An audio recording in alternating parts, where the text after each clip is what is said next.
Sigurisht kombëtar me thonë që ky njeri që ja komandon në ministrinë, potencialisht po ndikohet Pjetër Radojeshishit, ti ja ke ofruar ministrinë. Pak a shumë çështu i bën. Dhe kjo është arsyeja, Arber, se pse sot kanë rezervë minoritetet me bashkëpunu me ju. Dhe jo që ka dikush tjetër që po i bën. Ka rezervë, minoritetet janë komplet me neve. Kemi problem një numër me një. Jo po flet për një.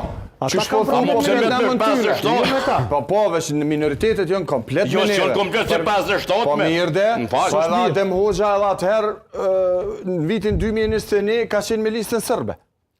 Jo, nga mëne po flasë për një deputet. Po edhe? Po ka qenë, po kështu që po i bjen veç për një deputet. Për një deputet. Mos thuj minoritetet jo sërbe. Minoritetet jo sërbe janë me qeverinë Kurti. Po minoritetet jo sërbe është edhe ajo. është një deputet. Kurajeri që me vazhdu dialogu me ta dhe me u marrësh edhe me ta dhe me ecë përpara.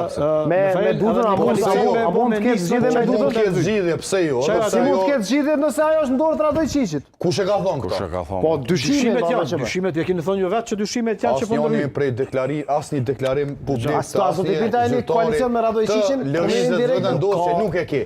Gjoma po nuk ki nevojë me vizatu Arber. Jo me deklar me se na e gjetëm këtu vetë për kanë bëhet fjalë, s'ke nevojë me vizatu. Ky koka kon, këta po dihet. Ky koka kon Adem Hoxha, këta tjerë po dihet kush mbet? Sadiku, edhe pak Sadiku e nisi këtë. Sadik, a bëhet fjalë për zonën Duda Bale, është tu problemi? Për zonën Duda Bale edhe zotrin Veton Berisha.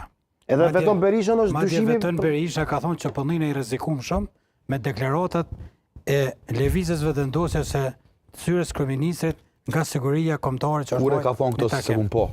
E ka thonë media, aty në kuvend jemi nuk na ka thonë edhe Veton Berisha kemi raport shumë të shqyrë. Unë me Vetonin para një 2 ditë nuk ka nuk kam marrëveshje me lëvizjen vetvendosje, unë do ta votoj kryetarin e parlamentit, po për qeveri do të flosë.